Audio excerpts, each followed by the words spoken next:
Hello.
चलिए, मेरी आवाज सभी को आ रही है, एक बार ये बताएंगे? ठीक है, सब लोग मुझे सुन पा रहे हैं बहुत अच्छे से? ठीक है, एकदम फर्स्ट क्लास तरीके से प्लीज एक बार बताइएगा। और सभी का स्वागत है, मेरे जितने भी छोटे बहन भाई हैं, बड़े बहन भाई हैं। ठीक है, सभी लोगों का हृदय की गहराइयों से बहुत बहुत स्वागत है। निशा रानी जी हैं हमारे साथ, श्रेया हैं, शशिकला जी हैं, ज्ञानचंद जी हैं, और परिधि जी हैं, आशा जी हैं हमारे साथ, सिमरन सिंह हैं, ओके, अंजलि हैं जी। एक प्रश्न है जी, नीतीश कुमार राणा जी का।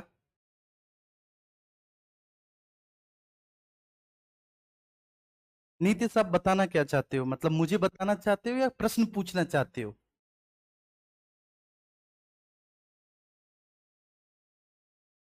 आशुतोष वर्मा जी।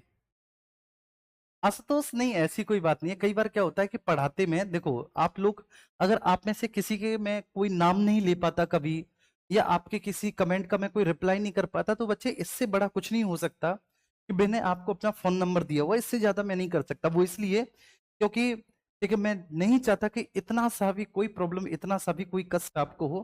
लेकिन जब आप इस बैच के बाद अपने सिलेबस को कंप्लीट करके बाहर निकलें, ठीक है, तो बाकी के हमारे जितने भी एसएसटी के बैच चल रहे हैं, सबसे ज्यादा सेटिस्फाइड आप हो, सबसे बेहतरीन कंटेंट आपके पास हो। जितने भी लोगों ने एसएसटी के बैच चला रखे हैं उन सब में, देखिए, और क्लास की क्लास में एक एक चीज आपको याद हो। जब आप पीवाईक्यूज लगा रहे हो, पीसीएस के, आरओ के, यूपीएससी के, एक एक पीवाईक्यू आपसे बन पा रहा हो, और आप देखिए इस बात का गर्व महसूस करें कि मैं एकदम सही टीचर और सही संस्था के हाथों में गया, तो बस मुझे सबसे ज्यादा खुशी यही होगी। ठीक है, और इसीलिए मैं इतनी मेहनत भी कर रहा हूँ, ऑब्वियस सी बात है बच्चे, आपके बैच में। ठीक है, अगर ठीक है, ये 3 विषयों का जिम्मा मैंने खुद लिया है या फिर मुझे संस्था ने दिया है, ठीक है, तो भाई कुछ तो सोच के उन्होंने दिया होगा। क्या संस्था में जीएस के टीचर नहीं है? बहुत बड़ी संस्था है बेटा, 100 से अधिक टीचर हैं। ठीक है, तो मैं भी चाहता हूं कि हर एक चीज, एक एक चीज बच्चे आपकी क्रिस्टल क्लियर हो। ठीक है, आपको आनंद आ जाए। हाँ, दूसरा, पॉलिटिकल थिंकर्स में, मैं फिर से बोल रहा हूँ, पॉलिटिकल थिंकर्स में आपको परेशानी होगी। ठीक है, हुई होगी। ठीक है, क्योंकि एक तो सबसे बड़ी बात क्या है कि जो थिंकर्स मैंने पढ़ाए हैं, मैंने उनका जो है ना स्वरूप आपको बताया है, उनका दर्शन मैंने आपको बताया है, मैंने फैक्ट कम पढ़ाए हैं। फैक्ट के लिए मैं कुछ क्वेश्चंस आपके कराऊंगा। ठीक है, सभी जितने भी चिंतक हैं उन सभी के मैं क्वेश्चंस कराऊंगा, मिसलिनियस कम से कम। ठीक है, 70-80 क्वेश्चंस में कराऊंगा। 70-80 क्वेश्चंस में जो फैक्ट है, वो फैक्ट भी आपके क्लियर हो जाएंगे। उनका जो दर्शन, उनका जो विचार है, वो आपने बहुत अच्छे से पढ़ ही लिया। ठीक है जी, ओके। वैष्णवी मिश्रा, ओके।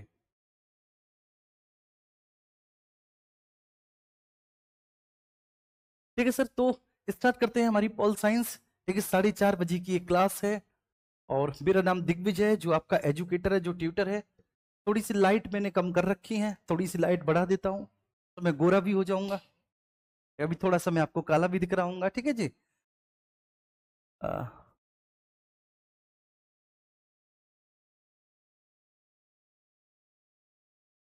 हाँ, जीएस की क्लासेस सारी यहीं से कवर हो जाएंगी, सारी जीएस की क्लास। आपको कहीं और कुछ पढ़ने की जरूरत बिल्कुल भी नहीं है, है ना जी। आइए आगे बढ़ते हैं। और आगे बढ़ने के क्रम में सबसे पहले आज हम समझते हैं कि राज व्यवस्था, राज व्यवस्था, इसी को आप कहते हैं अंग्रेजी में पॉलिटी। ठीक है, ध्यान रखना। तो जो आपका विषय है ना पॉलिटी, इसको हिंदी में राज व्यवस्था कहा गया है। राज व्यवस्था, तो ये जो राज व्यवस्था है ना, इससे जुड़ी सबसे प्राथमिक अवधारणा होती है राज्य। राज्य जो है वह राज व्यवस्था से जुड़ी सबसे प्राथमिक अवधारणा है। ठीक है, the primary concept of a polity is state. अब राज्य है क्या? ठीक है, हमें राज्य समझना है। तो राज्य एक अमूर्त संकल्पना है, एक ऐसी अमूर्त संकल्पना जिसे बौद्धिक स्तर पर समझा तो जा सकता है लेकिन देखा नहीं जा सकता। राज्य का मतलब यहां पर मेरा उत्तर प्रदेश, तमिलनाडु, असम, पश्चिम बंगाल और देखिए इन प्रांतों से नहीं है, ये तो प्रांत है।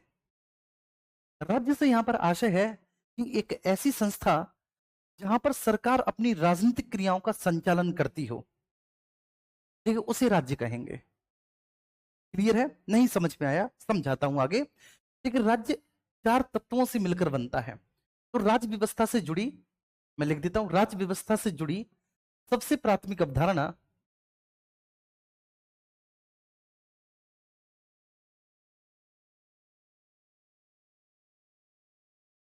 सबसे प्राथमिक अवधारणा क्या होती है? राज्य होती है, स्टेट होती है, स्टेट होती है। ठीक है, चलो इस चीज को मैं लिख देता हूं कि राज व्यवस्था से संबंधित, ठीक है, संबंधित सबसे प्राथमिक अवधारणा। ठीक है ना बच्चे, आप लोगों के लिए जिससे कि आपके नोट्स भी साथ साथ बनते हुए चले जाएं। तो राज्य व्यवस्था से संबंधित, राज्य व्यवस्था से जुड़ी हुई जो सबसे बेसिक अप्रोच है, जो सबसे प्राथमिक अवधारणा है, वो राज्य होती है। राज्य क्या है? तो राज्य के बारे में मैंने बताया, थोड़ा सा राज्य का स्वरूप मैंने आपको बताया कि राज्य एक अमूर्त संकल्पना है, अब्स्ट्रैक्ट कॉन्सेप्ट है, अमूर्त संकल्पना। जैसे मैं आपको बताता हूं, ज्ञान क्या है? अमूर्त संकल्पना है। ज्ञान को बौद्धिक स्तर पर समझा और महसूस तो किया जा सकता है। क्या किसी ने ज्ञान को देखा है कि ज्ञान कैसा दिखता है? नहीं, ज्ञान को किसी ने नहीं देखा। देखिए, ऐसे ही अगर मैं बात करूं कर्म, तो कर्म क्या है? कर्म एक अमूर्त संकल्पना है। आपने कर्म को देखा नहीं होगा, बस कर्म को आपने महसूस किया होगा, आपने बौद्धिक स्तर पर कर्म को समझा होगा। वही ये मैं बोलूं, डिजिटल बोर्ड, ये कैसी संरचना है? डिजिटल बोर्ड ये मूर्त संरचना है। आप सब लोग देख रहे हो, मेरा ही हाथ में जो मार्कर है, ये कैसी संरचना है? मूर्त संरचना है, क्योंकि आप इसे देख सकते हैं, आप इसे छू सकते हैं। ठीक है, जैसे मेरे पास ये फोन है, ये कैसी संरचना है? अमूर्त संकल्पना है, मेरे सॉरी मूर्त संकल्पना है ये जो फोन है, क्योंकि आप इसे देख सकते हैं, आप इसे छू सकते हैं, इसकी एक लंबाई है, चौड़ाई है, ऊंचाई है, ये एक पदार्थ है। बड़ा स्वाभाविक है, ये पदार्थ है। तो पदार्थ होता है जिसके पास लंबाई हो, चौड़ाई हो, ऊंचाई हो, मतलब जो जिसके पास एक आयतन हो, जो स्थान घेरता हो, एक जिसके पास जड़ता का गुण हो, जो प्रतिरोध का गुण रखता हो, तो उसको आप पदार्थ कहेंगे। और जो पदार्थ होता है वह मूर्त रूप में होता है। अमूर्त रूप क्या होता है बच्चे? अमूर्त संकल्पना, तो जिसे आप देख नहीं सकते, बौद्धिक स्तर पर समझ सकते हैं। तो मैं बस यही बात लिख देता हूं, अर्थात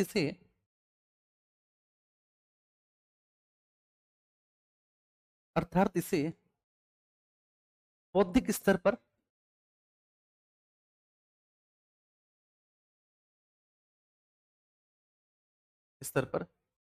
समझा तो जा सकता है, समझा तो जा सकता है, परंतु देखा नहीं जा सकता।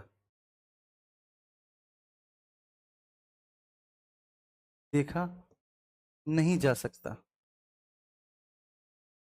बौद्धिक स्तर पर समझा तो जा सकता है, परंतु बच्चे इसको देखा नहीं जा सकता है। देखिए, ये बात मैंने लिखी। अब राज्य से तात्पर्य बेटा प्रांतों से भी नहीं है, ये बात भी समझ लेना, है ना भैया जी, कि राज्य से तात्पर्य प्रांतों से भी नहीं है भैया,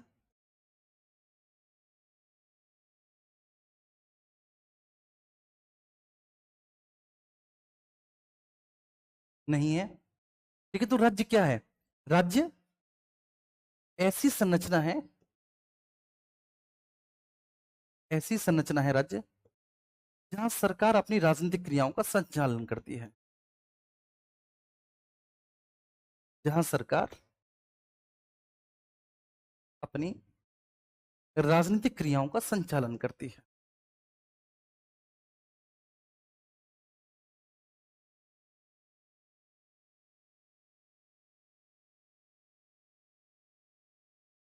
संचालन करती है।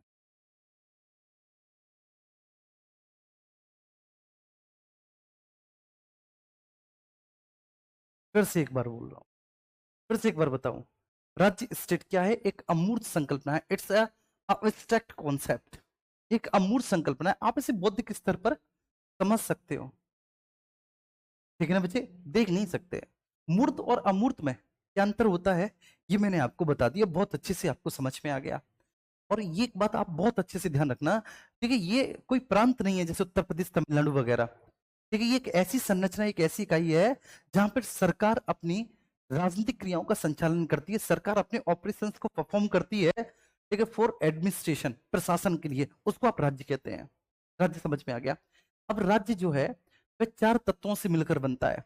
अगर कोई भी एक तत्व अनुपस्थित है तो आप कह सकते हैं कि भाई फिर वो राज्य नहीं है। ठीक है, राज्य होने के लिए चार अनिवार्य तत्वों की आवश्यकता होती है। मेरे साथ साथ बोलेंगे सभी लोग, राज्य होने के लिए चार अनिवार्य तत्वों की आवश्यकता होती है। चार अनिवार्य तत्वों की आवश्यकता होती है।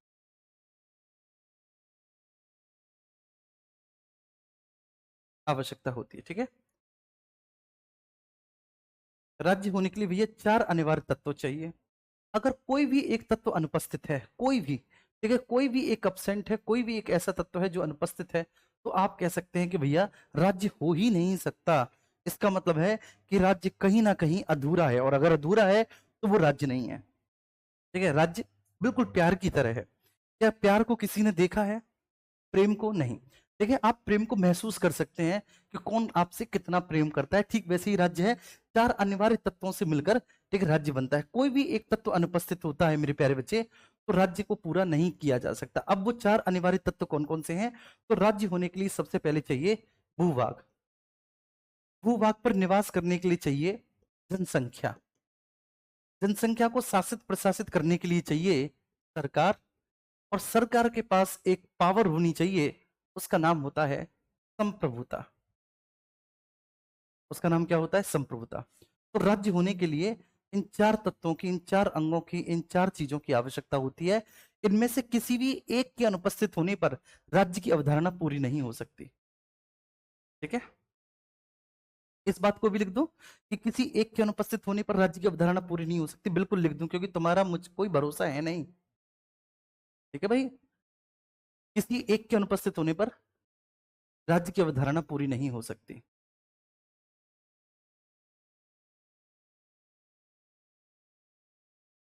किसी एक के अनुपस्थित होने पर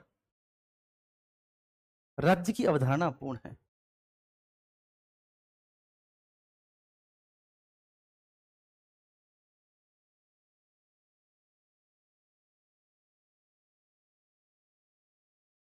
अवधारणा अपूर्ण है।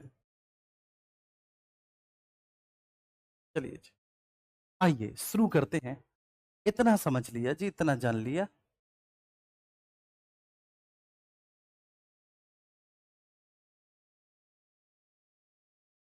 इतना समझ लिया हमने, इतना जान लिया।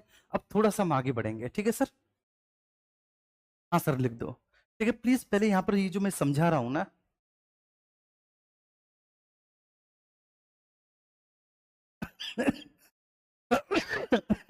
सर तुमने किसी से प्यार किया है क्या?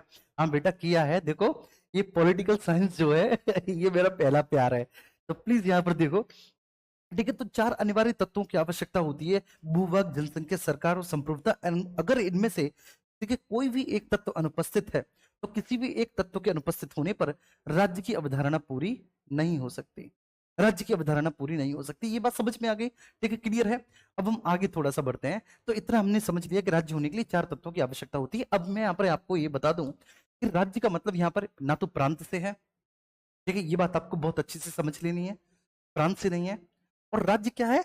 राज्य एक राजनीतिक इकाई है जहां पर राजनीतिक क्रियाओं का संचालन किया जाता है।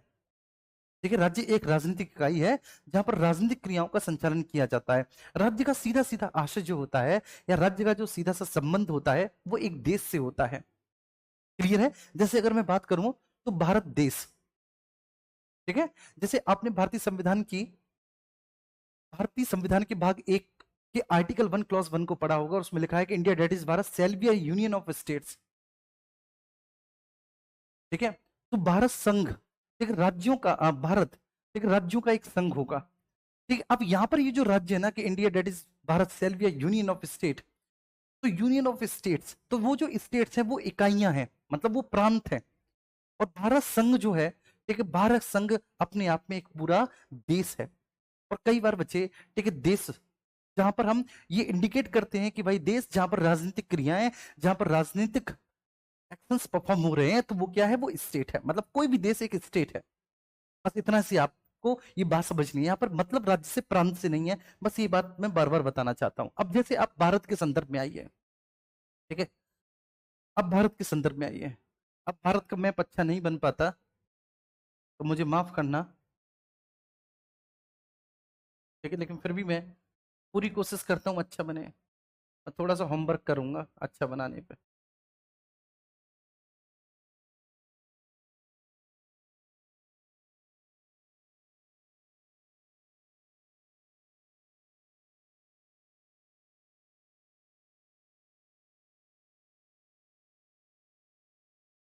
ठीक है, ये आप देखेंगे तो ये हमारा प्यारा भारत है। अब ये जो हमारा प्यारा भारत जिसे आप देख रहे हैं, ठीक है, आपने अगर इसे स्टेट कहा, स्टेट मींस प्रांत नहीं है, ठीक है, राज्य। तो राज्य होने के लिए चार शर्तें हैं। सबसे पहली शर्त क्या है कि एक निश्चित भूभाग होना चाहिए। बोलो, सबसे पहली कंडीशन क्या है कि भाई राज्य होने के लिए आपके पास भूभाग मींस आपके पास ज्योग्राफिकल एरिया होना चाहिए।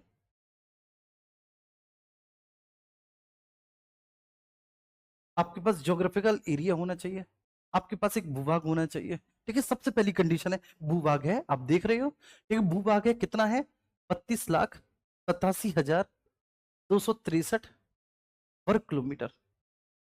तो बिल्कुल आप कहेंगे सर भूभाग है, 32,87,263 वर्ग किलोमीटर का भूभाग है। ठीक है, दूसरा, भूभाग हो लेकिन अगर फिर भूभाग खाली पड़ा है, जैसे कोई टापू है, ठीक है तो सही, लेकिन वो खाली पड़ा है, वीरान पड़ा है, क्या आप उसे राज्य बोल सकते हैं? नहीं बोल सकते ना आप राज्य। कब तक? जब तक कि उस पर जनसंख्या निवास ना करती हो। तो भैया जी, उस पर जनसंख्या निवास करती हो, जनसंख्या निवास करती हो, पॉपुलेशन, लोगों का एक समुदाय निवास करता हो। ठीक है, लोगों का बच्चे एक समुदाय निवास करता हो। अगर आप देखें तो लगभग हम एक मोटा मोटा 140 करोड़ होने वाले हैं, अल्लाह ताला की कृपा से 140 करोड़। ठीक है, मतलब बहुत होता है मेरे प्यारे बच्चे, बढ़ते ही चले जा रहे हैं। तो जनसंख्या भी है, देखिए पॉपुलेशन भी है हमारे पास। अब सबसे बड़ी बात है कि क्या वो पॉपुलेशन ऐसी ही है? क्योंकि जैसे आपने देखा था कि जब राज्य की उत्पत्ति का सिद्धांत आया था और वहां पे सामाजिक समझौते का सिद्धांत चाहे वो होब्स हो या फिर बच्चे वो कोई और दूसरे चिंतक या दार्शनिक हो, तो वो बोलते हैं कि सामाजिक समझौते के सिद्धांत पे क्या हुआ। जैसे होब्स साहब की मैं बात करूं तो वो बोलते हैं कि लोगों ने एक समझौता किया जिसके अंतर्गत उन्होंने एक अपने सारे अधिकार एक राजा को दे दिए। बस भाई इसका मतलब है राजा को देकर उन्होंने सरकार का गठन किया। ठीक है, राजा को देकर उन्होंने, ठीक है, सरकार का गठन किया। क्लियर है ना बच्चे? तो क्या होनी चाहिए? ठीक है, सरकार होनी चाहिए। मतलब जनसंख्या को शासित प्रशासित करने के लिए गवर्नमेंट होनी चाहिए, गवर्नमेंट होनी चाहिए, ठीक है, सरकार होनी चाहिए। ठीक है, सरकार है हमारे पास, और हमारे पास जो सरकार है, ठीक है, उस सरकार के अंग भी हैं हमारे पास। वो सरकार तीन अंगों के माध्यम से प्रशासन करती है। ठीक है, सरकार का एक अंग बोला जाएगा लेजिस्लेचर, जो कानूनों का निर्माण करने वाली संस्था हो। ठीक है भैया। दूसरा अंग बोला जाएगा एग्जीक्यूटिव, जो कानूनों को लागू या कानूनों के आधार पर शासन करने वाली संस्था हो। और तीसरा अंग बोला जाएगा जुडिशरी, जो कानूनों के आधार पर न्याय करने वाली संस्था हो। देखिए, एक अंग बोला जाएगा जुडिशरी, जो कानूनों के आधार पर न्याय करने वाली संस्था हो। ठीक है, कोमल, मोना, मेरे प्यारे छोटे बहन भाई, ये बात सभी को समझ में आई, लेजिस्लेचर, एग्जीक्यूटिव और, ठीक है, सरकार भी है। अब इसके बाद उस सरकार के पास चौथी चीज होनी चाहिए, संप्रभुता। संप्रभुता, सॉवरेनिटी इसको बोलेंगे आप। सरकार के पास क्या होनी चाहिए? सॉवरेनिटी होनी चाहिए, संप्रभुता होनी चाहिए, मतलब अपने समस्त निर्णय लेने की क्षमता होनी चाहिए सरकार के पास, संप्रभुता। देखिए, अगर सरकार अपने सभी निर्णय स्वयं नहीं ले पाती और वे दबाव में काम करती है, तो अगर मान के चलिए बच्चे सरकार दबाव में काम कर रही है, अपने सभी निर्णय नहीं ले पा रही, तो आप कहेंगे वो स्टेट नहीं है। तो स्टेट होने के लिए ये चारों तत्वों की आवश्यकता होती है। स्टेट होने के लिए बच्चे ये चारों तत्व आवश्यक है। क्या ये बात समझ में आई? तो सबसे पहला तत्व क्या है? भूभाग। एक भूभाग का मतलब है एक निश्चित क्षेत्र, मैं लिख देता हूं, भूभाग मीन्स बच्चे क्या, एक निश्चित क्षेत्र, एक निश्चित भौगोलिक क्षेत्र, एक ज्योग्राफिकल एरिया, एक निश्चित भौगोलिक क्षेत्र जहां पर जनसंख्या निवास करती हो और सरकार शासन करती हो, जनसंख्या निवास करती हो और सरकार शासन करती हो। अब जैसे मान के चलो बच्चे कोई आइलैंड पड़ा है, खाली पड़ा है, आप उसे राज्य बोल दोगे? भाई कोई आइलैंड राज्य बोल दोगे? आप 4 लोग चले जाओ आइलैंड पर पिकनिक मनाने, तुम कह दोगे कि राज्य है? नहीं कह सकते ना कि तुम राज्य है उसे, एक जब तक वहां पे सरकार नहीं होगी और संप्रभुता नहीं होगी। दूसरा, जनसंख्या। एक सेकंड पर आते हैं भैया जी, क्या? जनसंख्या। जनसंख्या का मतलब है कि एक जन समुदाय होना चाहिए जो वहां निवास करे, जन समुदाय जो वहां निवास करे, जो वहां निवास करे, और जो ना केवल निवास करे बल्कि सरकार के द्वारा प्रशासित हो। ठीक है, जो सरकार के द्वारा प्रशासित हो, सरकार के द्वारा प्रशासित हो।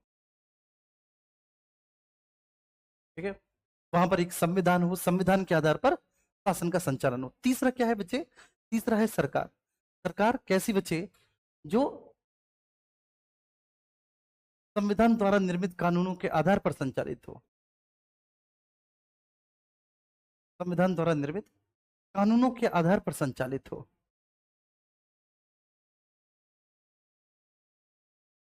आधार पर संचालित हो। ठीक है ना? शासन के सभी अंगों के बारे में संविधान में जिक्र कर रखा हो, और बच्चे हर एक अंग शासन का अपने अपने कार्यों को करे, कोई किसी के कार्यों में अनावश्यक हस्तक्षेप ना करे। हर एक अंग अपने अपने कार्यों को करे भैया, और कोई किसी के कार्यों में अनावश्यक हस्तक्षेप ना करे सरकार। ठीक है, और संप्रभुता, संप्रभुता समझना है बहुत अच्छे से बच्चे। ठीक है, समस्त निर्णय लेने की क्षमता, समस्त निर्णय लेने की क्षमता। तो वो जो समस्त निर्णय लेने की क्षमता है उसको हम क्या कहेंगे? संप्रभुता। ठीक है, जहां सरकार बिना किसी दबाव के समस्त निर्णय लेना की क्षमता रखती हो, जहां पे सरकार बिना किसी दबाव के समस्त निर्णय लेने की क्षमता रखती है, तो उसी को हम क्या कहेंगे? संप्रभुता। राज्य इन 4 अंगों से मिलकर बना होता है। ये सारे अंग बच्चे जरूरी हैं, ये सारे अंग अपरिहार्य हैं, किसी एक के ना होने पर राज्य पूरा नहीं हो सकता। ग्रेट थम्स अप एक बार प्लीज सब लोग।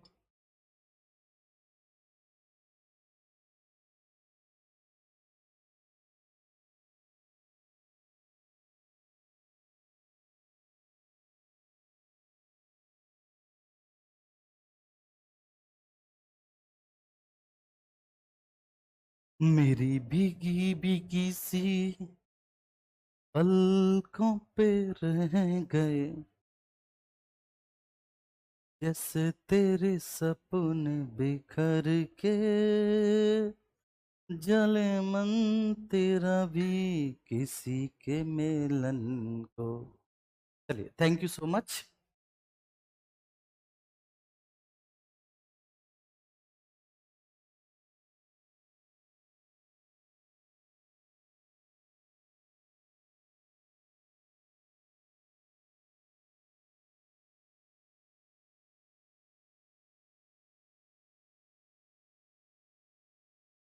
चलिए सर, आज आया पढ़ने में मजा पोल साइंस को। ठीक है, अरे पोल साइंस तुम देखना बच्चे, आनंद खड़ा कर देंगे। ये हो गया भैया जी राज्य। ठीक है, ये क्या हो गया? ये राज्य हो गया। अब भैया राज्य में हम ये वाला उठाएंगे, तीसरा वाला, क्योंकि देखो भूभाग हम समझते हैं, भूभाग हम ज्योग्राफी में पढ़ रहे हैं आराम से, लेकिन जनसंख्या उसे भी ज्योग्राफी में। हम तीसरा वाला उठाएंगे क्योंकि यही हमारे पोल साइंस का हिस्सा है, तीसरा और चौथा वाला। हम तीसरे और चौथे वाले को ठीक है डिस्कस करेंगे, तो आगे चलेंगे और आगे हम बात करेंगे शासन के बारे में। शासन, इसको बोला जाता है गवर्नमेंट, शासन। ठीक है, शासन क्या है? शासन क्या है भैया? जो राजनीतिक क्रियाओं का संचालन संपादन करे।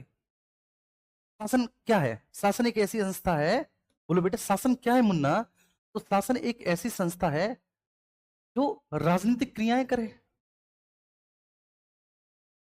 राजनीतिक क्रियाएं करे। ठीक है, मेरी बात समझना, राजनीतिक क्रियाओं को करके होगा क्या? है ना, सवाल ये उठता है कि राजनीतिक क्रियाओं को करके होगा क्या? साहब, राज्य संचालित होगा। राजनीतिक क्रियाओं को करके होगा क्या साहब? राज्य संचालित होगा, राज्य चलेगा। राजनीतिक क्रियाओं को करके राज्य संचालित होगा।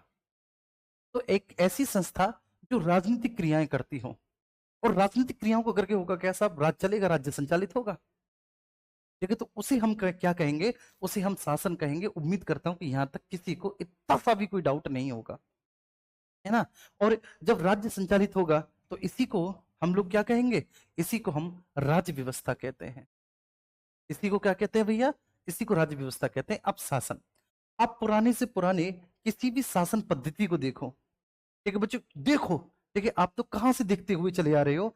आप तो वैदिक काल से शासन पद्धतियों को देखते चले आ रहे हो। आज मैंने वैदिक काल की संस्थाएं बताई हैं आपको, राजनीतिक संस्था, सभा, समिति और विधत।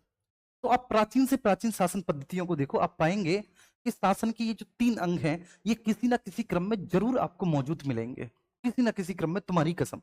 और वो 3 अंग कौन कौन से हैं? विधायिका, कार्यपालिका और न्यायपालिका। ठीक है, लेजिस्लेचर, एग्जीक्यूटिव एंड जुडिशरी। अब ये जो विधायिका है, विधायिका कानूनों का निर्माण करने वाली संस्था है। कार्यपालिका कानूनों के आधार पर शासन करने वाली या कानूनों को लागू करने वाली संस्था, और न्यायपालिका कानूनों के आधार पर न्याय करने वाली संस्था है। बात समझ में आ रही है? बस इतना भी आपको समझना है। ठीक है सर, क्लियर हो गया, कोई दिक्कत नहीं, है ना। अब यहां पर हम बात करेंगे नेक्स्ट आगे। देखिए, ये तो हमने तीनों देख ली संस्था, इनके काम क्या क्या है। अब यहां पर हम बात करेंगे सब, ये जो शासन है,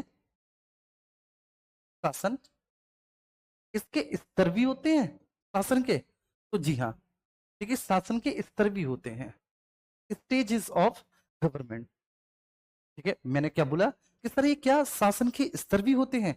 जी हाँ बच्चे, शासन के स्तर भी होते हैं। ठीक है, स्टेजेस भी होते हैं शासन के। अच्छा सर, अगर शासन के स्तर होते हैं तो बताइए कौन कौन से स्तर होते हैं, कितने स्तर होते हैं? तो जैसे मेरे प्यारे बच्चे, ठीक है, ये हमारा प्यारा भारत है। ठीक है, ये हमारा प्यारा भारत है।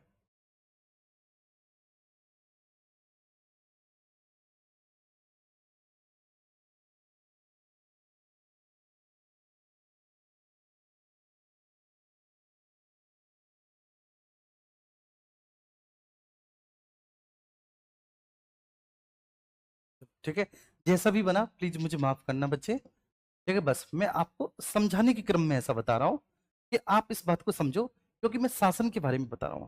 तो जब शासन के बारे में बता रहा हूं तो मैं यहाँ पर स्तर के बारे में, ठीक है, सबसे पहले आपको बताऊंगा कि स्तर ये क्या है। इसमें बोला गया है कि India, that is Bharat, India that is Bharat shall B A union of state. India that is Bharat, वो मैं आगे आपको बताऊंगा। पूरा आर्टिकल 1 क्लॉज बना है ये, शैल be a union of state, shall be a union of states. India that is Bharat shall be a union of states. ठीक है, ये बात समझ पा रही है? Union of state. इंडिया, ठीक है, एक संघ है। इंडिया क्या है बच्चे? ठीक है, इंडिया एक संघ है जो विभिन्न राज्यों से मिलकर बना हुआ है। इंडिया अर्थात भारत राज्यों का एक संघ होगा, मतलब इसमें सीधे सीधे बोला है कि वह क्या, राज्य मतलब प्रांतों का एक संघ होगा। यहाँ पर राज्य का मतलब प्रांत से है, तो प्रांतों का एक संघ होगा, संघ होगा। तो इसका मतलब है कि अगर आप देखें तो शासन यहाँ पर 2 स्तर पर है। देखिए, एक तो शासन राज्यों के संदर्भ में है, जैसे ये राज्य हो गया, ये आपका राज्य हो गया, ये आपका राज्य हो गया। ठीक है, सपोज जैसे ये हो गया गुजरात, गुजरात एक राज्य है, तो गुजरात के स्तर पर भी शासन है। ठीक है, ये हो गया आपका तमिलनाडु, तमिलनाडु, तो तमिलनाडु के स्तर पर भी शासन है। संस्थाएं हैं जो तमिलनाडु में भी शासन कार्य का संचालन कर रही हैं। कुछ संस्थाएं हैं जो उत्तर प्रदेश में भी शासन कार्य का संचालन कर रही हैं। कुछ संस्थाएं हैं बच्चे जो महाराष्ट्र में भी शासन का संचालन कर रही हैं। तो संस्थाएं हैं जो अलग अलग राज्यों में शासन का संचालन कर रही हैं, प्लस वही संस्था पूरे भारत के लिए भी क्या कर रही हैं, वही संस्था बच्चे पूरे भारत के लिए भी शासन का संचालन कर रही है। तो संस्थाएं हैं, ठीक है, जो राज्यों का शासन संभाल रही हैं, ठीक है, प्लस ठीक है भारत का भी शासन संभाल रहा है। तो शासन के 2 स्तर हो गए, एक तो हो गया संघ, ठीक है बच्चे, और दूसरा क्या हो गया, प्रांत। क्या ये बात समझ में आई? संघ और प्रांत। शासन के दो स्तर हो गए। तो शासन के जब स्तर के बारे में बात करेंगे तो बोला है कि इंडिया, देखिए, राज्यों का एक संघ है।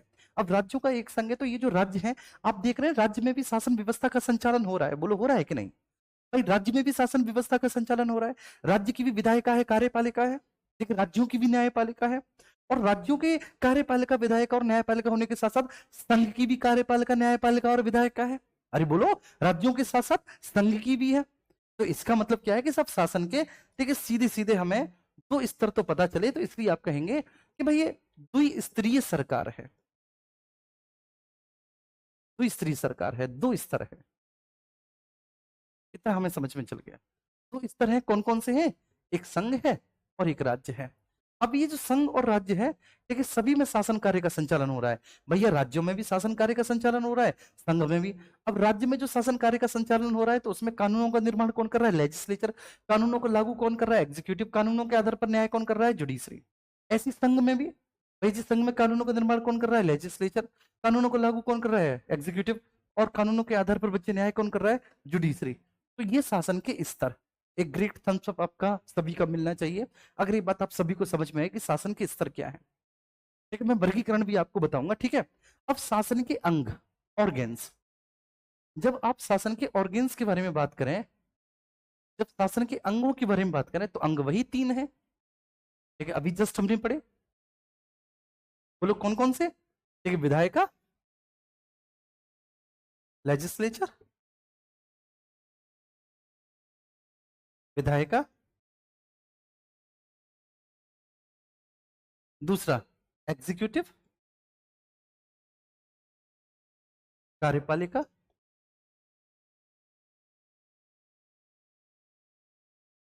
और तीसरा जुडिशरी।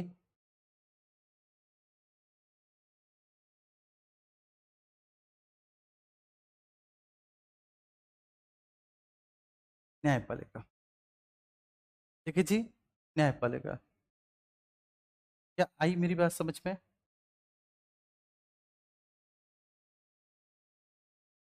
क्या आई मेरी बात समझ में?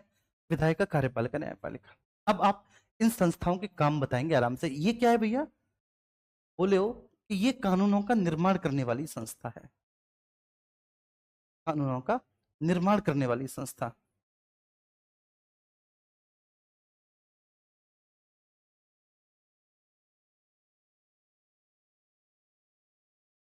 ये कानूनों का निर्माण करने वाली संस्था, ठीक है ना? लेजिस्लेचर। ये क्या है? ये कानूनों के आधार पर शासन करने वाली संस्था है।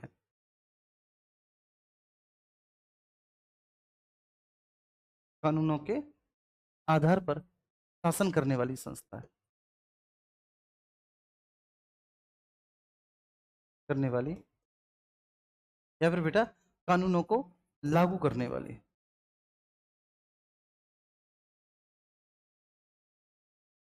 लागू करने वाली।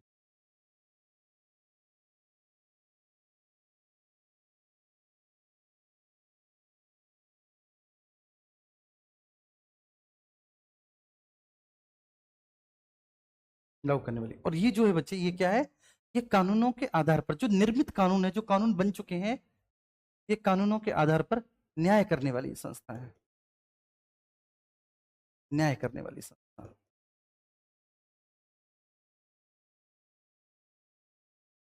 वाली संस्था। बोलो मेरे प्यारे बच्चे, ये बात समझ में आई? ये बात समझ में आई? कानूनों के आधार पर न्याय करने वाली संस्था। बिल्कुल सिंपल सी बात। ये शासन के 3 अंग है। अब शासन के स्तर के बारे में बात करें, जैसे अब देखो मैं स्तर आपको बताऊंगा। जो संघीय विधायिका है, संघीय विधायिका को आप क्या कहेंगे? संसद। अरे बोलो, संसद। राज्य की विधायिका को क्या कहेंगे? स्टेट लेजिस्लेचर, मतलब राज्य का विधानमंडल। बोलो, बोलते हो कि नहीं आप लोग? राज्य का विधानमंडल। अब आओ आप दूसरे नंबर पे। जो संघ की एग्जीक्यूटिव है उसको आप कहेंगे यूनियन काउंसिल्स ऑफ मिनिस्टर, संघीय मंत्री परिषद। संघीय मंत्री परिषद। और यहां पर आप क्या बोलेंगे? प्रांतीय मंत्री परिषद। प्रांतीय मंत्री परिषद।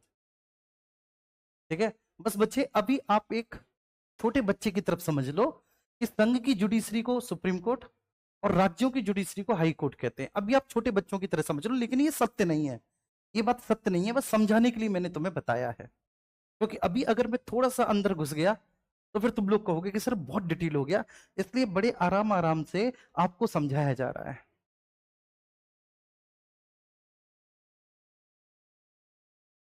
ठीक है, सोनी जी कह रही है कौन से आधार पर? भाई जो कानून बन चुके हैं उनके आधार पर न्याय देने का कार्य करती है न्यायपालिका, निर्मित कानूनों के आधार पर न्याय करने का कार्य कर रही है। हाँ, ठीक है, अभी मैं समझा रहा हूं आपको। ठीक है, अगर आप स्थानीय स्वशासन को जोड़ देंगे तो ये जो शासन है त्रिस्तरीय हो जाएगा। ठीक है, अगर हमने इसमें क्या कर दिया, स्थानीय स्वशासन को जोड़ दिया, भारत के संदर्भ में स्थानीय शासन को जोड़ दिया, तो ये क्या हो जाएगा, त्रिस्तरीय हो जाएगा। लेकिन मैंने एक समझाने के लिए आपको बोला कि शासन के स्तर को आप समझो कि द्विस्तरीय सरकार क्या होती है।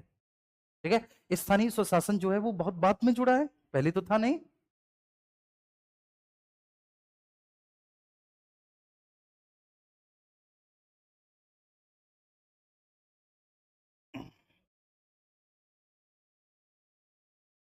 ठीक है, एक बार थम्स अप करके मुझे बताओ कि क्या किसी को कोई इश्यू है, ये इस बात समझ में आई आराम से अच्छे से?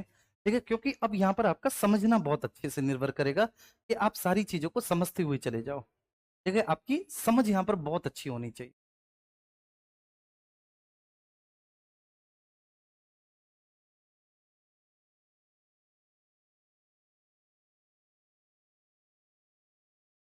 यार ऐसे नहीं चलेगा यार, एक बार ठीक है सब लोग थम्स अप करो। इतनी कंजूसी करते हो तुम लोग, हैं? बस तुम्हें टाइप करना है।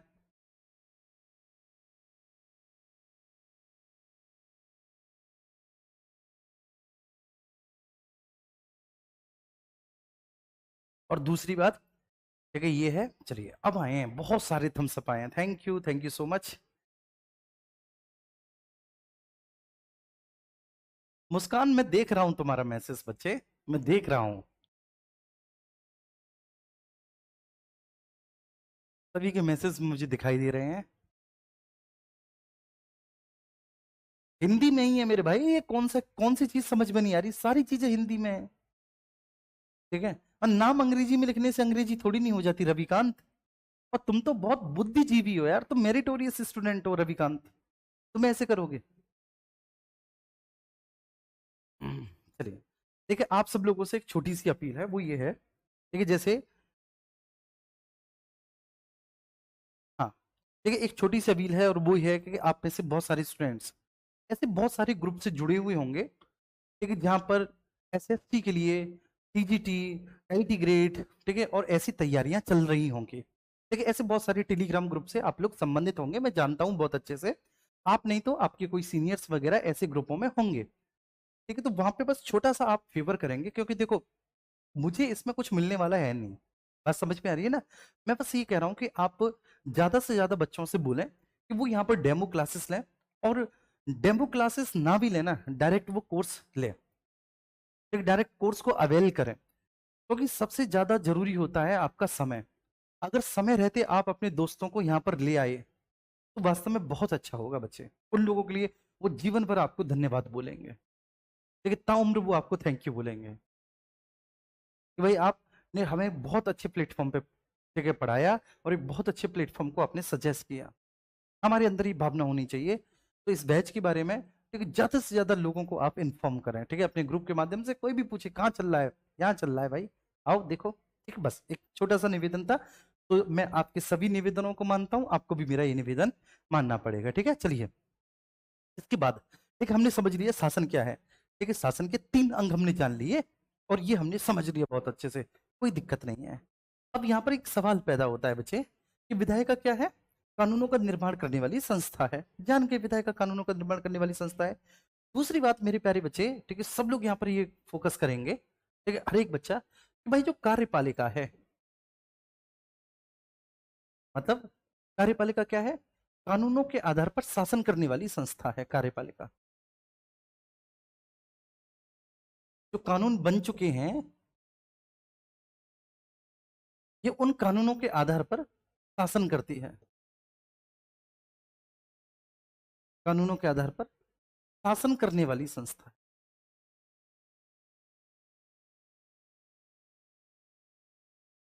या फिर आप ये कह सकते हैं कि भैया जी कानूनों को लागू करने वाली संस्था है।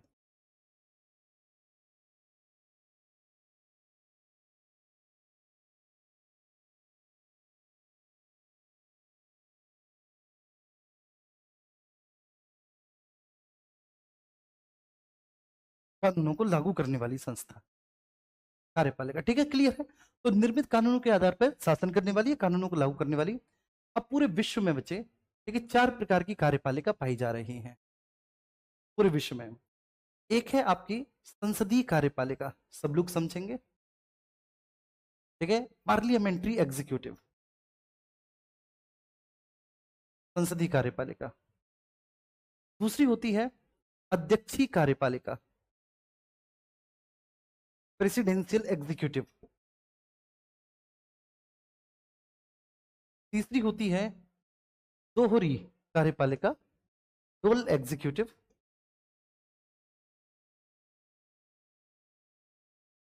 डुअल एग्जीक्यूटिव, दोहरी कार्यपालिका। और चौथी होती है बहुल कार्यपालिका, प्लूरल एग्जीक्यूटिव कार्यपालिका, ठीक है। तो भैया ये 4 प्रकार की कार्यपालिका, ठीक है, संपूर्ण विश्व में पाई जाती हैं। पार्लियामेंट्री, ठीक है, जो आधुनिक लोकतंत्र में अगर आप देखें, आधुनिक शासन व्यवस्था पद्धति में आपको सामान्यतः यही 4 प्रकार की कार्यपालिका, ठीक है, ज्यादातर सामान्यतः देखने को मिलेंगी। एक पार्लियामेंट्री, एक अध्यक्षीय, एक दोहरी और एक बहुल कार्यपालिका, ठीक है, क्लियर है। अच्छा, नाम तो हमने सुने होंगे। अब जब नाम सुने होंगे तो सबसे पहले हम संसदीय कार्यपालिका पर आते हैं, क्योंकि भारत में संसदीय कार्यपालिका को ही अपनाया गया है। तो सबसे पहले हम लोग आते हैं पार्लियामेंट्री एग्जीक्यूटिव।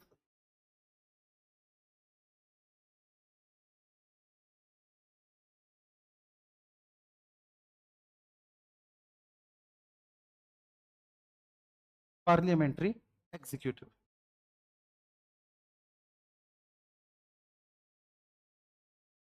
संसदीय कार्यपालिका, ठीक है। देखो संसदीय कार्यपालिका की सबसे बड़ी विशेषता क्या होती है, समझना। बहुत अच्छे, बहुत बढ़िया यार। हाँ हाँ हाँ, देखो संसदीय कार्यपालिका की सबसे बड़ी विशेषता क्या होती है, अभी मैं आप लोगों के कमेंट नहीं देखूंगा आगे आने वाले, ठीक है, 15-20 मिनट तक तो कोई भी कमेंट नहीं करेगा।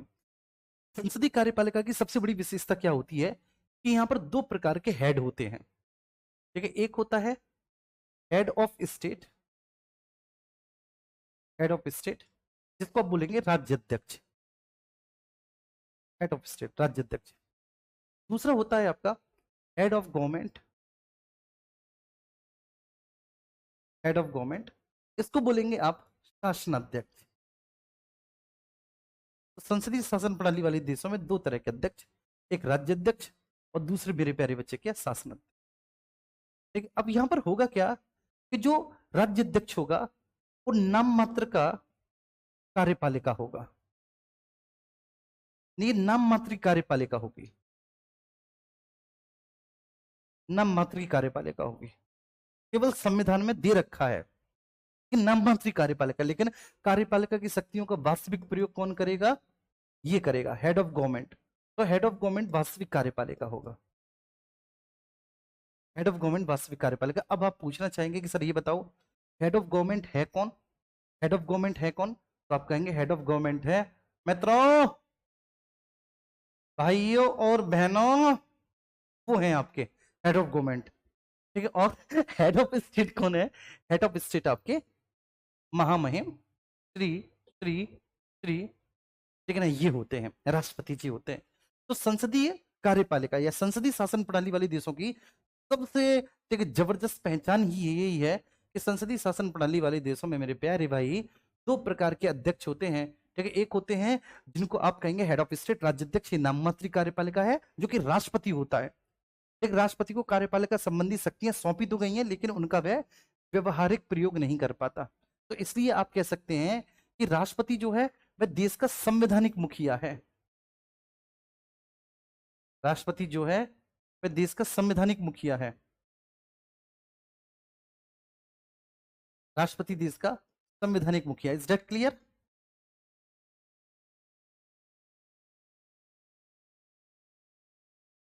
संवैधानिक मुखिया है। और ये बच्चे आपका वास्तविक व व्यवहारिक मुखिया है।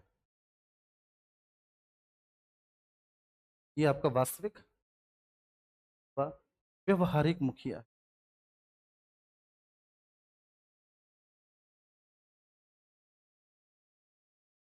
वास्तविक व व्यवहारिक मुखिया। तो राष्ट्रपति संवैधानिक मुखिया है, और ये जो सज्जन है भाई साहब आपके प्रधानमंत्री वास्तविक व व्यवहारिक मुखिया। ठीक है, तो संसदीय प्रणाली वाले देशों में दो प्रकार के अध्यक्ष होते हैं, संसदीय कार्यपालिका। अब संसदीय कार्यपालिका में सबसे बड़ी बात है, ठीक है, एक और बात, कि एक तरफ है लेजिस्लेचर, ठीक है, आगे बढ़ता हूं मैं, एक तरफ है लेजिस्लेचर, ठीक है, मतलब संसद। लेजिस्लेचर मीन्स बच्चे विधायिका, और संघ की लेजिस्लेचर को क्या कहते हैं, संसद। संसद में दो सदन होते हैं बच्चे, एक हो गया आपका लोकसभा, ठीक है, जो कि निम्न सदन है। कैसा सदन है बच्चे, मेरे प्यारे बाबू, निम्न सदन है। और दूसरा सदन हो गया राज्यसभा। कैसा सदन है भैया, उच्च सदन है ये, है ना। ठीक है दोस्त, ये उच्च सदन है राज्यसभा। और लोकसभा कैसा सदन है, निम्न सदन है। निम्न सदन होने के बावजूद भी लोकसभा प्रथम सदन है। निम्न सदन होने के बावजूद भी लोकसभा प्रथम सदन है, और उच्च सदन होने के बावजूद भी राज्यसभा द्वितीय सदन है। द्वितीय सदन है, ठीक है। इसका काम होता है लोकसभा का कि जनता को रिप्रेजेंट करता है, इसलिए जनता का सदन है। जनता को रिप्रेजेंट करता है, जनता की मांगों को उठाता है। ये स्टेट मतलब प्रांतों को रिप्रेजेंट करता है, तो ये राज्यों का सदन है, ठीक है। ये अस्थायी सदन है, कार्यकाल से पहले ही इसको भंग किया जा सकता है। और ये बच्चे कैसा सदन है, ये स्थायी सदन है, इसको कभी भी विघटित या भंग नहीं किया जा सकता। इसको कभी भी विघटित या भंग नहीं किया जा सकता। इसको विघटित या भंग किया जा सकता है क्योंकि ये कैसा सदन है मेरे प्यारे बच्चे, अस्थायी सदन है। ठीक है जी, क्लियर। मैंने बताया कि हमारे यहाँ संसद में दो सदन है, ठीक है, तभी हमारे यहाँ संसदीय व्यवस्था को द्विसदनीय व्यवस्था कहते हैं, बाई कैमरल लेजिस्लेचर कहते हैं। क्यों द्विसदनीय व्यवस्था कहते हैं, कारण क्या है, क्योंकि भैया जी दो सदन है, ठीक है। और वो दो सदन कौन कौन से हैं, तो एक सदन है आपका लोकसभा, दूसरा सदन है आपका राज्यसभा। लोकसभा जो है, ठीक है, लोकसभा आपका निम्न सदन है। लोकसभा आपका निम्न सदन है, और निम्न सदन होने के साथ साथ वह कैसा सदन है, ठीक है, आपका प्रथम सदन है। निम्न सदन होने के साथ साथ वो कैसा सदन है, आपका प्रथम सदन है। ये बात समझ में आ रही है, क्लियर है बच्चे। वह जनता का सदन है और वह अस्थायी सदन है। राज्यसभा आपका उच्च सदन है, ठीक, उच्च सदन होने के साथ साथ वह कैसा सदन है, द्वितीय सदन है, ठीक है ना। उच्च सदन उसके बावजूद भी द्वितीय सदन, राज्यों का सदन है, क्योंकि वह राज्यों की मांगों को रखता है, जनता की मांगों को नहीं रखता। उसका संबंध केवल राज्यों की मांगों से होता है कि कहीं केंद्र, ठीक है, मतलब जो संघवाद का ढांचा है उसको वो ना रहे। समझ में आ गया, लोकसभा राज्यसभा। और इसको हम लोग कहेंगे द्विसदनीय व्यवस्था। तो संसद हमारे यहाँ पर कैसी है, द्विसदनीय है, ये बात ठीक है सबकी समझ में आ गई होगी। हमारे यहाँ पर कैसी है भैया जी, द्विसदनीय व्यवस्था है।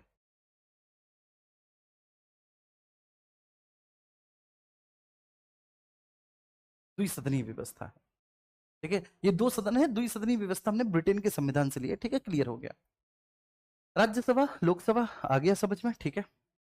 अब यहाँ पर ये जो राज्यसभा के लिए जो चुनाव होते हैं, राज्यसभा के लिए चुनाव होते हैं बेटा एमएलए के द्वारा। एमएलए मतलब जो राज्य विधानसभा के सदस्य हैं, एमएलए द्वारा चुनाव होते हैं, ठीक है, एमएलए द्वारा राज्यसभा के लिए। और यहाँ पर जो चुनाव होते हैं वो जनता के द्वारा। तो एक लोकसभा की जो जनता होती है, एक लोकसभा क्षेत्र के बच्चे जितने भी मतदाता होते हैं, वो यहाँ पर डायरेक्ट इलेक्शन करते हैं, ठीक है, वो प्रत्यक्ष निर्वाचन करते हैं। डायरेक्ट इलेक्शन करते हैं, वो प्रत्यक्ष निर्वाचन करते हैं। यहाँ पर अप्रत्यक्ष निर्वाचन है क्योंकि जनता ने एमएलए को चुना है। यहाँ पे क्या हुआ, ये अप्रत्यक्ष निर्वाचन होगा बच्चे, कि यहाँ पर पीपल्स ने, जनता ने चुना एमएलए को, और यहाँ पर फिर एमएलए चुनेंगे राज्यसभा के मेंबर्स को। यहाँ पर जनता ही लोकसभा के मेंबर्स को चुन रही है, ठीक है। चलो, जब जनता डायरेक्ट लोकसभा के मेंबर्स को चुन रही है, तो इस प्रकार के निर्वाचन को, इस प्रकार के इलेक्शन को मैं ऐसे कर देता हूँ, इस प्रकार के इलेक्शन को सार्वभौमिक वयस्क मताधिकार के आधार पर किया जाता है। ये जो इलेक्शन है बच्चे किसके आधार पर, सार्वभौमिक वयस्क मताधिकार के आधार पर होता है। वयस्क मताधिकार मतलब जो भी 18 वर्ष से आयु के ऊपर के लोग होते हैं उन्हें वोट डालने का अधिकार होता है यदि वोटिंग लिस्ट में उनका नाम है। लेकिन आजकल तुमने देखा है कि चुनाव आयोग ने वोटिंग लिस्ट में से लोगों के नाम ही हटा दिए। तो भैया 18 वर्ष से ऊपर की आयु का वो हर एक व्यक्ति जिसका वोटिंग लिस्ट में नाम है, ठीक है, उसे वोट डालने का राइट होगा। इसको हम सार्वभौमिक वयस्क मताधिकार कहेंगे, है ना, ये सार्वभौमिक वयस्क मताधिकार है। देखिए ये प्रत्यक्ष निर्वाचन होता है जहां पर जनता डायरेक्टली वोट करती है। इस प्रकार के निर्वाचन को आप क्या कहेंगे? प्रत्यक्ष निर्वाचन कहेंगे। और इसमें एक पद्धति होती है बच्चे कि जीतेगा वही FPPS, ठीक है ना। FPPS सिस्टम मतलब सबसे पहले खंबा छूने का सिस्टम बोलते हैं इसको। क्या बोलते हैं? सबसे पहले खंबा छूने का सिस्टम। मतलब जिसको सबसे ज्यादा वोट मिले वो जीत जाएगा। ये तो होगी किताबी बात। अब मैं तुम्हें बताता हूं, जैसे लोकसभा के चुनाव हुए, आप सभी ने लोकसभा के चुनावों में वोट डाला होगा, नहीं भी डाला तो आप वोट डालने के अधिकारी होंगे यदि आप 18 वर्ष से ऊपर के और मतदाता सूची में आपका नाम है। तो आप सब you all have to write the vote. लेकिन लोकसभा के चुनावों में, क्योंकि लोकसभा के चुनावों में प्रादेशिक निर्वाचन क्षेत्र होते हैं। देखिए क्या होता है? टेरिटोरियल इलेक्टोरल सीट्स, प्रादेशिक निर्वाचन क्षेत्र होते हैं। निर्वाचन क्षेत्र मतलब हमने क्या किया है कि टोटल लोकसभा की सीट कितनी है बच्चे बताओ? टोटल लोकसभा सीट्स कितनी है? 543। टोटल लोकसभा सीट्स कितनी है? 543 है ना जी। अब मैं सारी बात आपको समझा रहा हूं, समझ में आ जाए तो फिर मुझे बताना। अब हमने क्या किया बच्चे कि संपूर्ण भारत को, थोड़ा जल्दबाजी में बना रहा हूं,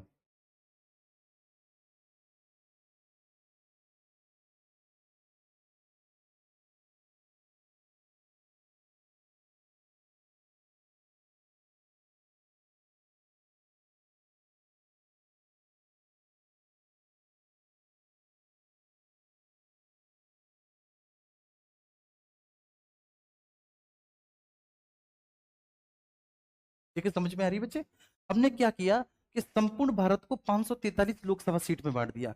ये एक लोकसभा सीट, ये दूसरी लोकसभा सीट, ये तीसरी लोकसभा सीट, ठीक है, ऐसे करके ये तीसरी लोकसभा सीट, ये ऐसे, ये चौथी लोकसभा सीट, ये पांचवी लोकसभा सीट, ये छठवीं लोकसभा सीट, ये सातवीं लोकसभा सीट, ये आठवीं लोकसभा सीट, ये नौवीं लोकसभा सीट, ये 100वीं लोकसभा सीट। तो टोटल हमने पूरे भारत को 543 लोकसभा सीट्स में बांट दिया टोटल।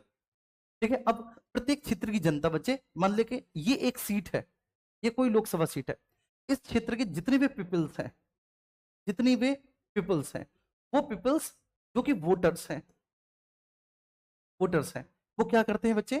वो इलेक्शन में पार्टिसिपेट करते हैं, इलेक्शन में पार्टिसिपेट करते हैं। अब जैसे पूरी प्रक्रिया है क्या, जैसे ये भैया जी एक लोकसभा सीट है, कोई कुछ भी नाम दीजिए आप इस लोकसभा सीट का।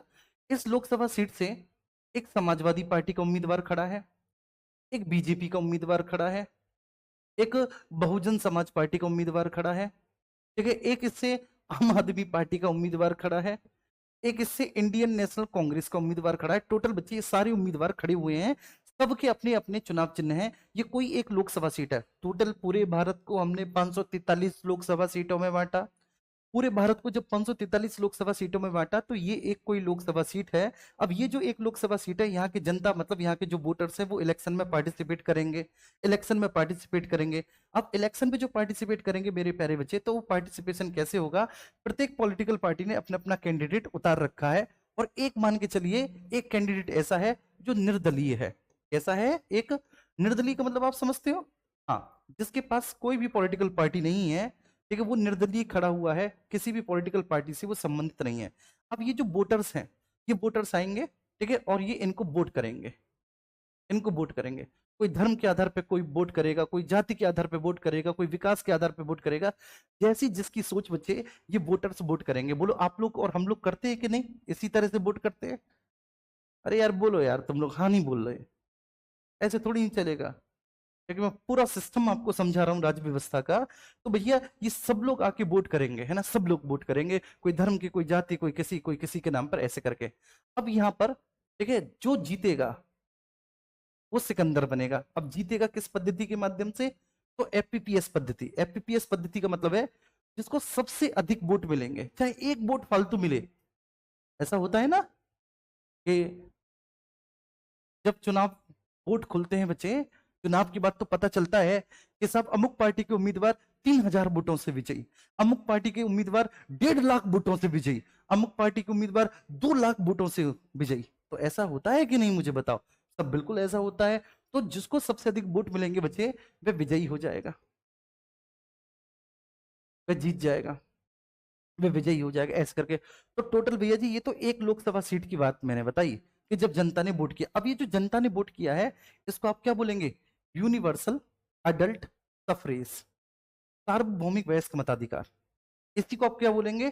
डायरेक्ट इलेक्शन, प्रत्यक्ष निर्वाचन। ठीक है ना? और इसमें पद्धति कौन सी है? एफपीपीएस पद्धति। ठीक है, आप इनकी फुल फॉर्म सहित लिखना।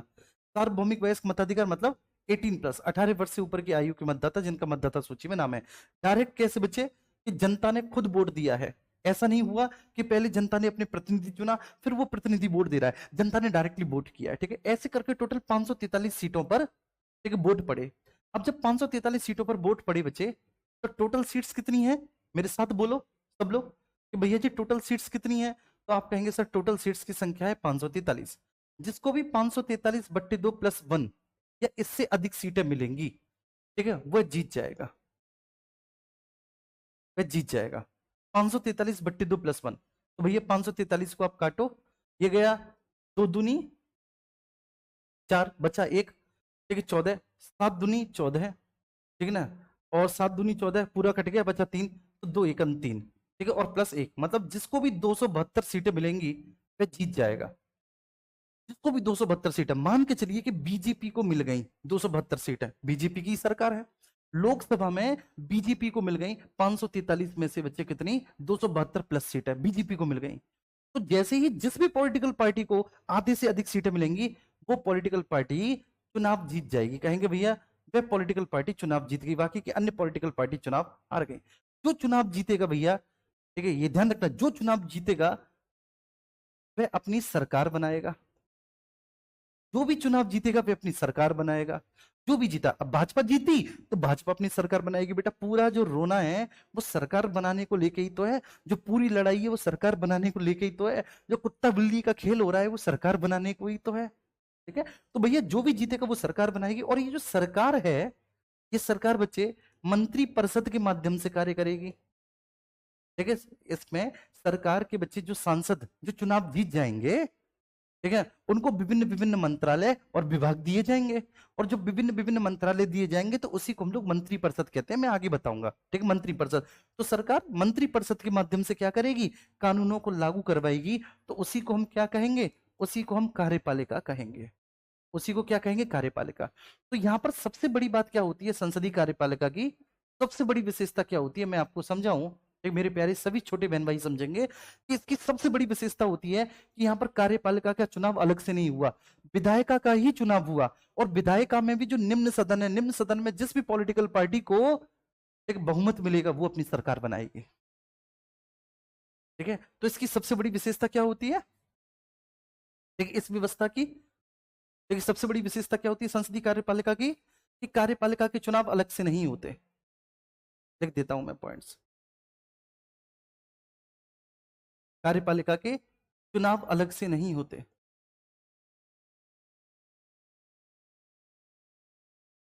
अलग से नहीं होते, अलग से नहीं होते। ठीक है ना बच्चे? निम्न सदन में, निम्न सदन कौन सा है? लोकसभा, मैंने बताया था। निम्न सदन में बहुमत दल अपनी सरकार बनाता है। निम्न सदन में बहुमत दल अपनी सरकार बनाता है, अपनी सरकार बनाता है। और मेरे प्यारे बच्चे, जिसकी सरकार बनती है वह किसके माध्यम से कार्य करता है? मंत्री परिषद के माध्यम से कार्य करता है। सरकार किसके माध्यम से कार्य करती है? तो सरकार मंत्री परिषद के माध्यम से कार्य करती है। बोलो हाँ, बोलो हाँ, जी हाँ। और ये जो मंत्री परिषद है, इसी मंत्री परिषद का मुखिया कौन कहलाता है? मंत्री परिषद का मुखिया मित्रों प्रधानमंत्री कहलाता है।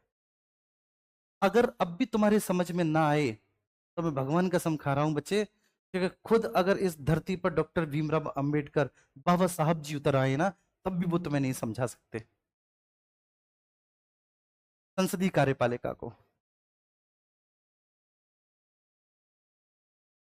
ठीक है, ये बच्चे मैंने पूरा इसका एक्सरे कर दिया, तुम ये मान के चलो।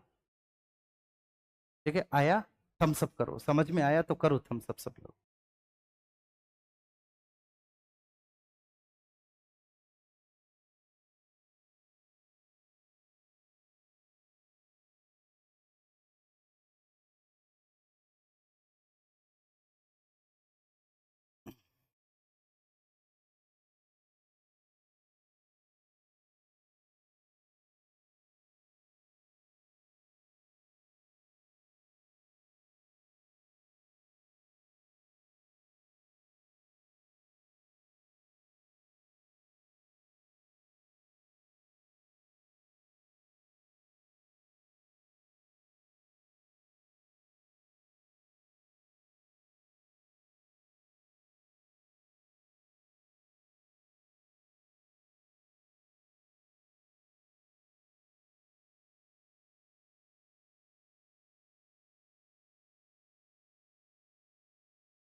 ठीक है, संसदीय कार्यपालिका क्या है?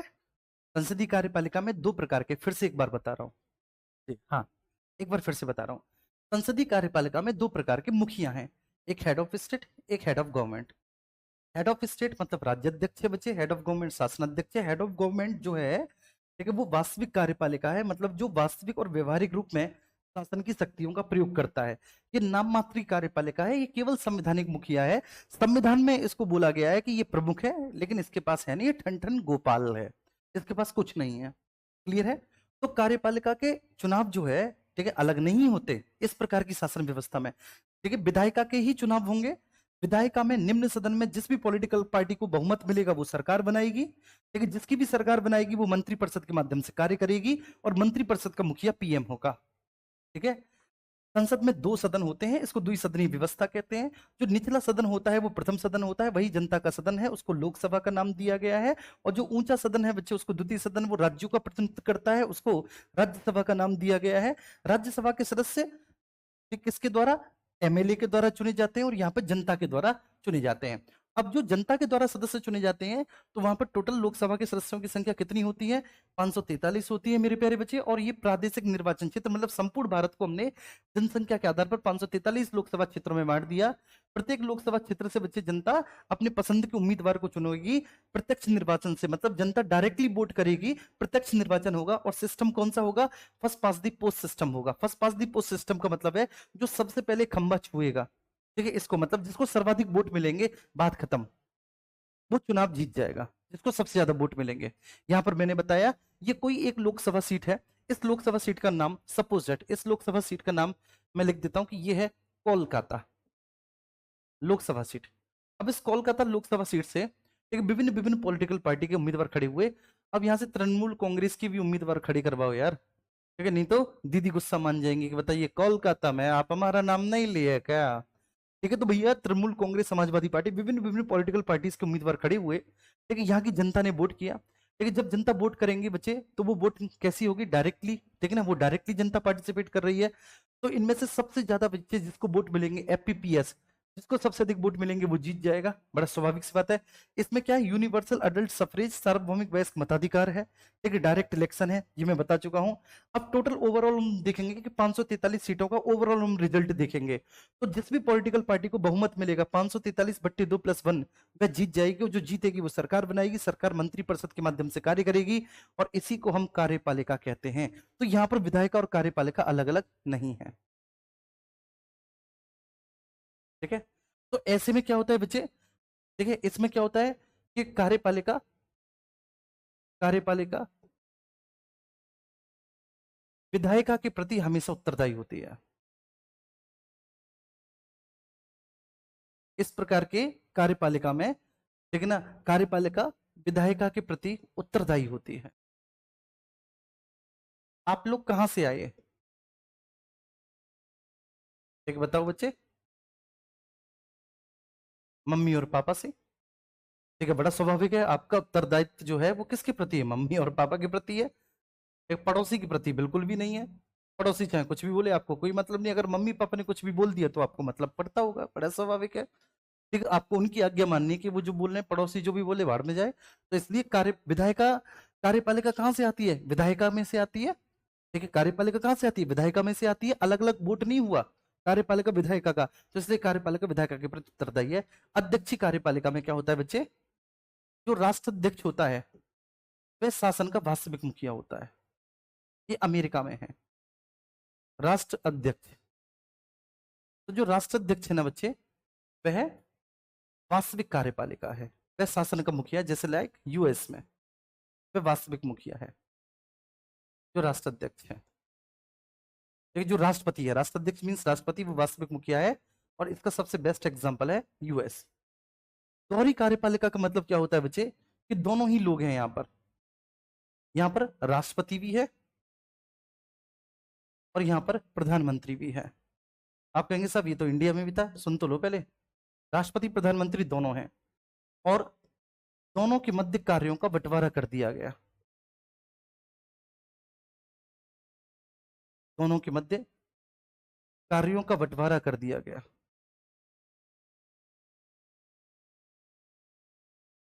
बंटवारा कर दिया गया। और ये सिस्टम कहां पर है? फ्रांस में। देखिए दोनों हैं, दोनों के बीच में कार्यों का बंटवारा कर दिया गया है। कोई भी बच्चे एक दूसरे के कार्यों में किसी भी तरह का कोई भी अनावश्यक हस्तक्षेप नहीं करेगा। कोई भी एक दूसरे के कार्यों में हस्तक्षेप नहीं करेगा। देखिए इसको हम क्या कहेंगे? दोहरी कार्यपालिका। और बहुल कार्यपालिका कहां पर पाई जाती है? स्विट्जरलैंड में। स्विट्जरलैंड में। स्विट्जरलैंड, दिग्विजय, स्विट्जरलैंड है बेटा। स्विट्जरलैंड क्या होता है? स्विट्जरलैंड। ठीक है, तो मैं बस पहले सांकेतिक रूप से यहाँ पे लिख देता हूँ, जब मैं आपको समझाऊंगा तो आप लिख लेंगे खुद से, ठीक है ना। और नोट्स आप अपने खुद बनाइए, सबसे बेस्ट है। हालांकि नोट्स हमारे आपको मिल भी रहे हैं, ये पीडीएफ भी आपको मिलती है, लेकिन फिर भी स्विट्जरलैंड में होता क्या है? स्विट्जरलैंड में ठीक है 7, ठीक है ना, ठीक है ना, बारी बारी, बारी बारी क्या बनेंगे? राष्ट्राध्यक्ष। इतने से आप समझ जाएंगे स्विट्जरलैंड में क्या होगा। इतने से आप समझ जाएंगे, आप लोग इतने समझदार हैं कि इतने से समझ लोगे कैसे। स्विट्जरलैंड में क्या होगा बच्चे? बहुल कार्यपालिका क्या होती है?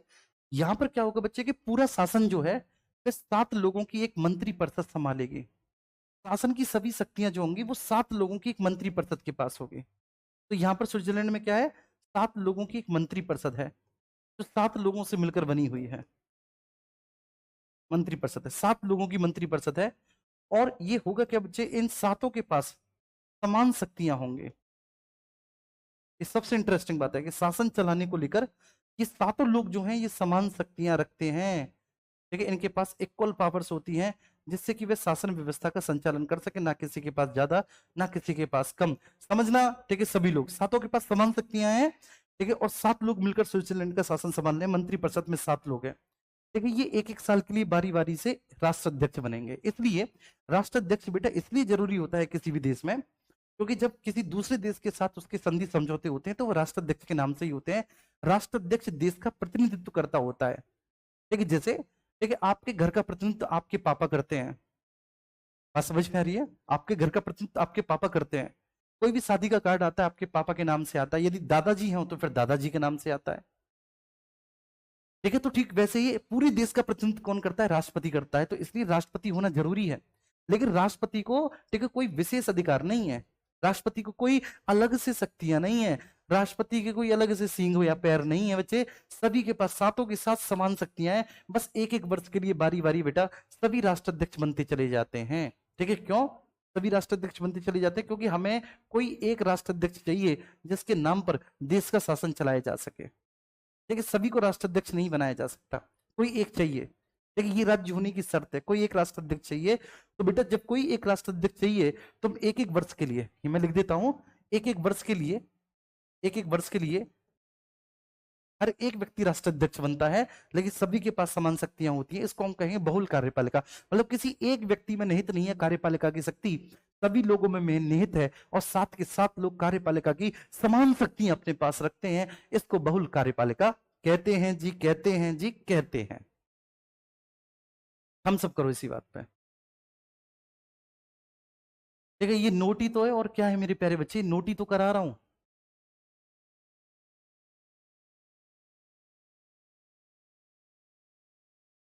है ना बाबू? ये नोट ही तो करा रहा हूं मैं, और क्या करा रहा हूं बच्चों?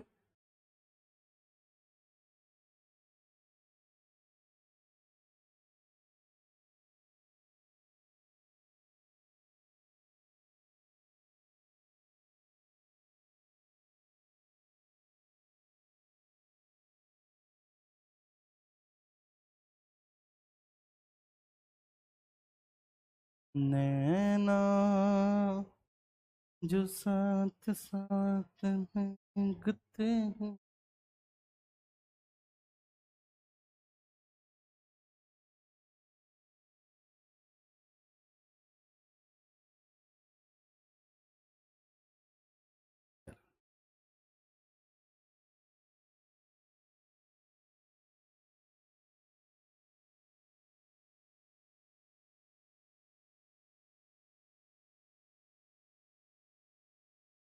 क्लियर हुआ? ठीक है, बहुत अच्छे से मैंने सभी प्रकार की कार्यपालिका समझा दी बच्चे। ठीक है, ये आप सिलेबस अपना उठा के देख लो, मैं मतलब मोर देन इनफ पढ़ा रहा हूं आपको। सर ये चैप्टर हार्ड है बेटा, ये हार्ड है, हार्ड था, ये हार्ड था मेरे प्यारे बच्चे, ये हार्ड था। ठीक है, अब ये सरल है। कल तक हार्ड था ये, हाँ मैं मानता हूं, कल तक आपको हार्ड लगता होगा, आज ये सरल है, आज इसमें कुछ नहीं है। ठीक है, आज ये कुछ नहीं है। चलिए, अब हम आते हैं कानून ऑब्लिक विधि। ठीक है, इसके प्रकार समझेंगे हम, कानून ऑब्लिक विधि। हम कानून एवं विधि के प्रकार के बारे में डिस्कस करेंगे कि भाई कानून एवं विधि के कितने प्रकार होते हैं। तो बच्चे देखो, सामान्यतः विश्व में देखिए 4 प्रकार के कानून या 4 प्रकार की विधियां मान्य हैं। आशुतोष वर्मा का कमेंट है, बहुत अच्छा लगता है पढ़ने में भी और देखने में भी। हम अपने नोट्स को किसी दिन व्हाट्सएप करेंगे। अच्छा, हाँ बिल्कुल करिएगा, अच्छे नोट्स बनाइए, प्यारे नोट्स बनाइए, मुझे व्हाट्सएप कीजिएगा।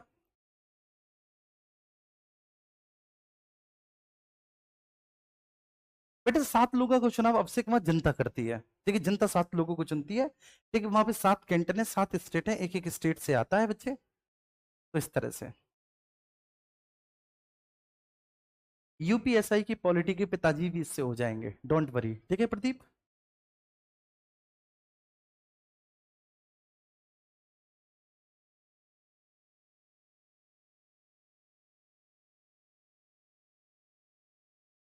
अरे संडे में प्रैक्टिस सेट ले लिया करें, टेस्ट में बेटा खुद से भी कुछ करो।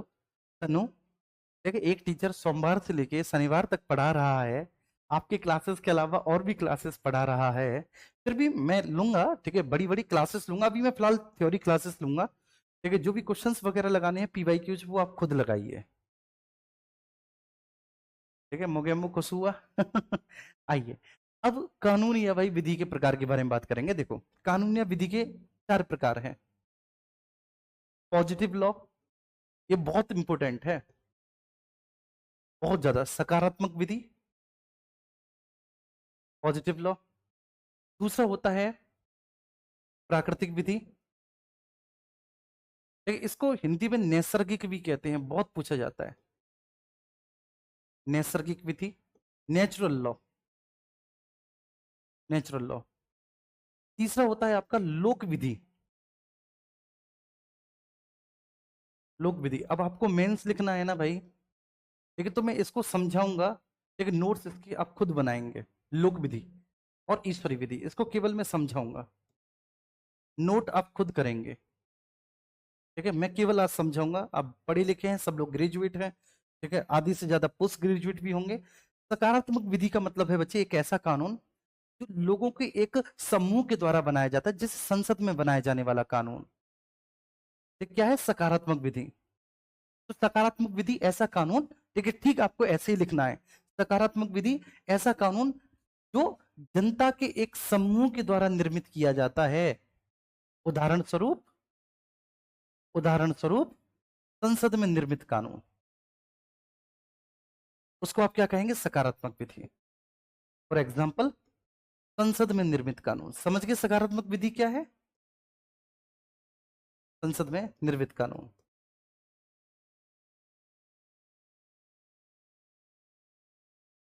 एक कैसा कानून बचे? जो जनता के एक समूह के द्वारा बनाया जाता है, जनता के एक समूह द्वारा निर्मित,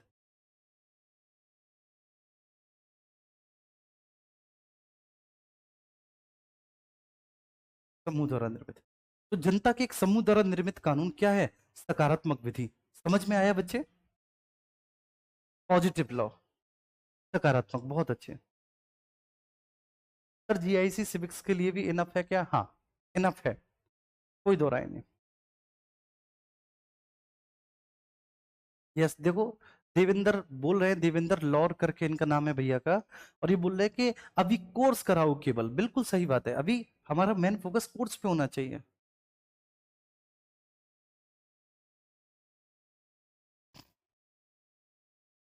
बहुत अच्छे, ठीक है। अब प्राकृतिक या नैसर्गिक विधि। प्राकृतिक या नैसर्गिक विधि का मतलब है प्रकृति द्वारा प्रदत्त अधिकार। प्रकृति द्वारा प्रदत्त अधिकार। अधिकार जैसे, ठीक है, प्रकृति द्वारा प्रदत्त अधिकार जैसे बच्चे श्वास लेने का, प्रकृति ने अधिकार दिया है। श्वास लेने का अधिकार प्रकृति ने दिया है बच्चे। भोजन का अधिकार प्रकृति ने दिया है मेरे प्यारे बच्चे। भोजन का अधिकार, ठीक है, मनुष्य को बनाकर ही भेजा है, उसे भूख लगती है तो भोजन का अधिकार है, प्रकृति ने दिया, कोई तुमसे तुम्हारा निवाला नहीं खींच सकता। जीवन जीने का अधिकार बच्चे, जीवन जीने का अधिकार। आप मनुष्य हैं, आपको जीवन जीने का अधिकार है, ठीक है, जीवन जीने का अधिकार, ये आपके प्रकृति द्वारा प्रदत्त अधिकार है। चाहे वो श्वास लेने का अधिकार हो बच्चे, ठीक है, चाहे भोजन का अधिकार हो आपका, जीवन जीने का अधिकार हो आपका, लेकिन आपका आश्रय का अधिकार, मतलब आप निवास करें, ऐसे खाना बदोश ना रहें कि आज यहाँ कल वहां, घर बनाए भैया अपना, तो आश्रय का अधिकार आपका, ठीक है, क्लियर है। अच्छा, लोक विधि, इसका मतलब होता है बच्चे कि जो लोक मान्यताएं होती हैं जब वो कानून का रूप धारण कर लें। लोक मान्यताएं जब कानून का रूप धारण कर लें, ये पाई जाते हैं आपके यूके में, कि जब लोक मान्यताएं कानून का धारण कर लें, ठीक है, लोक मान्यताएं या प्रथाएं, तो जब लोक मान्यताएं, प्रथाएं, रीतियां, रीतियां, ठीक है, समय के साथ परिष्कृत होकर कानून का रूप धारण कर लें, समय के साथ परिष्कृत होकर कानून का रूप धारण कर लें, होकर कानून का रूप धारण कर लें, उसको ही लोक विधि कहेंगे। लोक विधि और ईश्वरीय विधि का मतलब है जो धार्मिक ग्रंथों में वर्णित कानून है बच्चे। जैसे बहुत सारे देश ऐसे हैं जहां धार्मिक आधारों पर शासन चलाया जाता है, तो धार्मिक ग्रंथों में वर्णित जो आदर्श हैं, ठीक है बच्चे, जब वो कानूनों का रूप धारण कर लें तो इसको हम लोग कहेंगे कि वह ईश्वरीय विधि है। वह क्या है? वह ईश्वरीय विधि है, वह ईश्वरीय विधि है वो।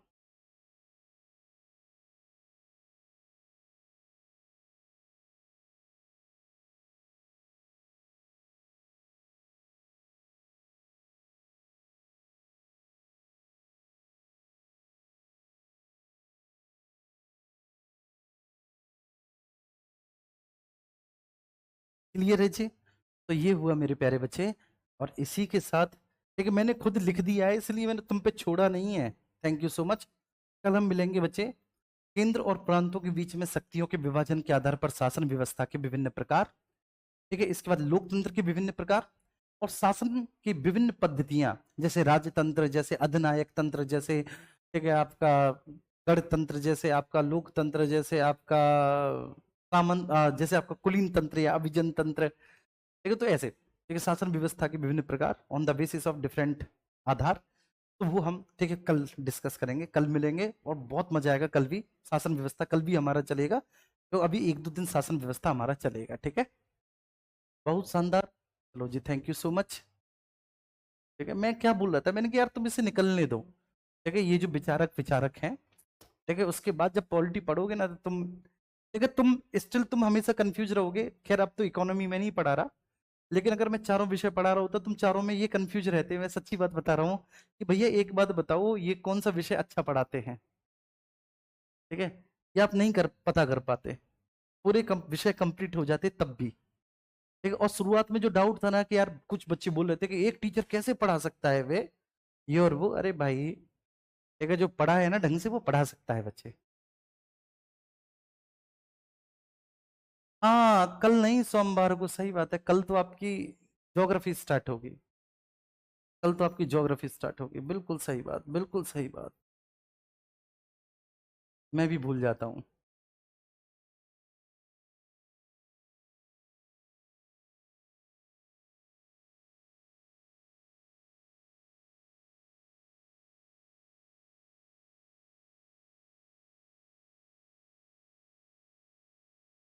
ठीक है, ओके। चलो यार। ठीक है, ओके, थैंक यू। ढेर सारा प्यार सभी को, बहुत बहुत सारा प्यार। ठीक है।